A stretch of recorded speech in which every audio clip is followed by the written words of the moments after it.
Today we're going to take a college tour of Cornell College in Iowa. We're going to share with you the inside scoop on Cornell College, the good, the bad, and the ugly. We'll cover admissions, their unique academic approach, housing, social life, and campus safety. And if you stay till the end, you'll see what kind of student is a good fit for Cornell and what kind of student should probably steer clear.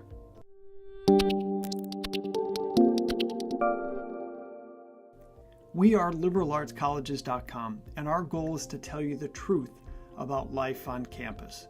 We do this by combining real-world campus tours with student survey data that we've collected from over 10,000 college students across the U.S. In this college tour video, we're going to answer all of your questions about what it's really like to be a student at Cornell College, including who gets in, what's the first year housing like, what do the students say about the party atmosphere, what kind of students are a good fit for Cornell, and what kind of students should probably look elsewhere. Let's dive in. Okay, we're going to start with the admissions process.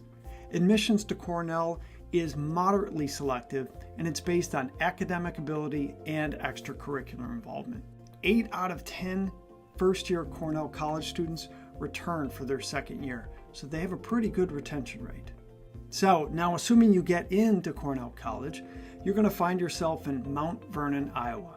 Mount Vernon, Iowa is a small town and has local popular restaurants and cafes, as well as some quirky boutiques. Now, how do you get there?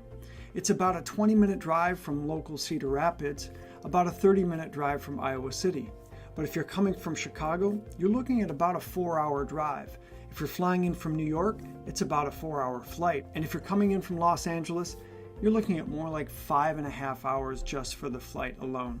Now, Cornell is located in the Midwest, and the Mount Vernon, Iowa weather kind of looks like this. When you arrive on campus in August, it's going to be in the low 80s and in the evenings in the low 60s. It'll be just absolutely beautiful.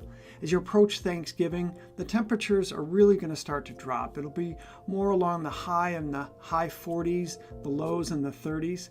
And in the middle of winter, it gets cold. So bring your boots, bring your coat, because the highs will be in the 20s and you can have lows in the single digits. All right, let's talk about the campus environment. The campus itself is beautiful with a mix of historical buildings and newer spaces. On your campus tour of Cornell College, you might hear the crazy story about how the original chemistry building's 4th story disappeared. Not just once, but twice. 3/4 of students report feeling very safe on campus, even at night. And the college is surprisingly diverse for a campus located in the middle of the U.S. Its student body represents 42 states, 17 countries, and 1 in 5 students is either a student of color or an international student. Students tell us that social cliques, that is small groups of people who spend a lot of time together, do play a big role in campus life. So finding your group would be an important piece of a successful college experience there. And 3 in 4 students tell us that Cornell College is an LGBTQ+ friendly campus. From a housing perspective, on the Cornell College Tour, you're going to see many different housing options. You'll see the residence quad that has different housing options there, many of which have co-ed floors and bathrooms. 9 out of 10 students live on campus at Cornell, so there's a lot of housing options available. First-year dorm rooms are pretty typical for a small private liberal arts college, but they include some beautiful common spaces where students can cook and play. Of course, as you'll find on most campuses, the upperclassmen have the privilege of some additional housing options. From an academic perspective, Cornell teaches one course at a time, and this is truly a differentiator for them. It's an unusual approach to academic instruction in higher ed, and the way they do it is it's a complete immersion in a particular subject for 18 school days. The good side of this is that it's complete focus. One of the benefits of the one course at a time is that, for instance, in your science labs, you'll get more time actually doing lab work because you don't have to tear down your lab setup each day. It is your own dedicated space that immediately when you come in the next morning, it's right where you left off. The downside is that if a student isn't completely fired up about the course topic, well, that's still their academic focus for several weeks to come. Here's what one student told us about why they love the block system so much.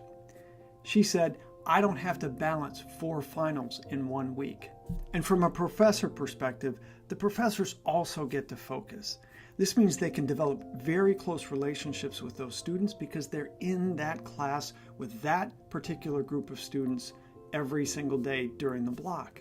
Now, the academic workload is absolutely there. 3 out of 4 students report studying 7 to 32 hours per week, and more than half the student body feels very comfortable with their professors. In fact, 9 out of 10 students said that they felt pretty comfortable to close with their profs. In the Voice of the Student survey, Cornell ranks on par with some of the elite colleges across the U.S. when answering the question about having at least one professor who makes them excited about learning. The average class size is about 16 students, and most classes are capped at 25, so you're not going to see large lecture halls here. Also on your college tour, you're going to see the Cole Library. In addition to your typical library that's filled with academic research and success resources for students, it's also open to the local community. So you'll find families from around the community participating in book clubs and story times for kids. On your tour, you're going to see an amazing commons area, the Thomas Commons.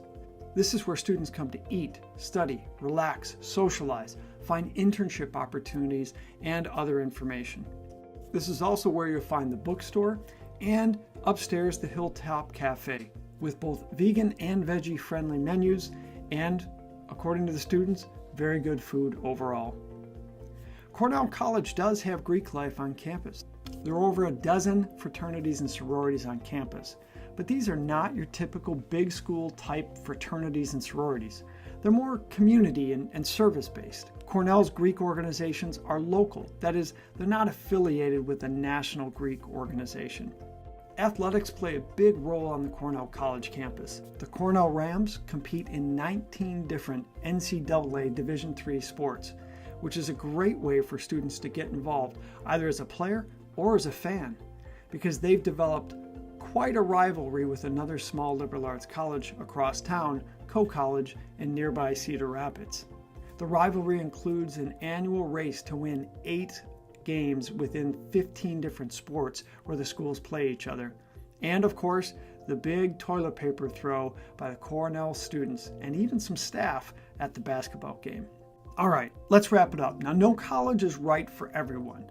So let's talk about what kind of students might not be a great fit for Cornell College. If you're a student who's looking for a campus in a major metropolitan area, this isn't going to be a good fit. Even local Cedar Rapids, that's only 20 minutes away, it has less than 150,000 people. So if the big city is what you're looking for, this isn't going to do it for you.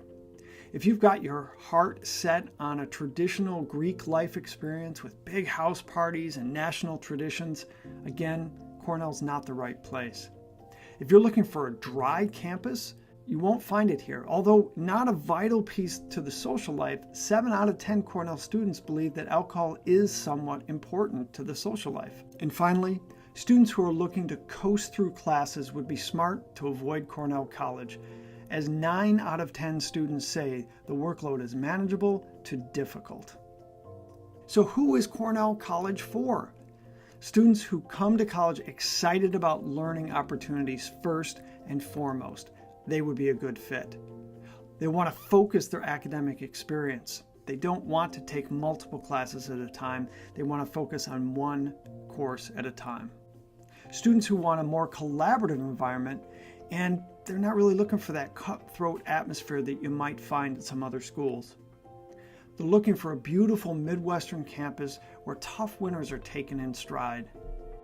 It's good for extremely active students, as half the students there say they're involved daily or almost daily in activities and organizations.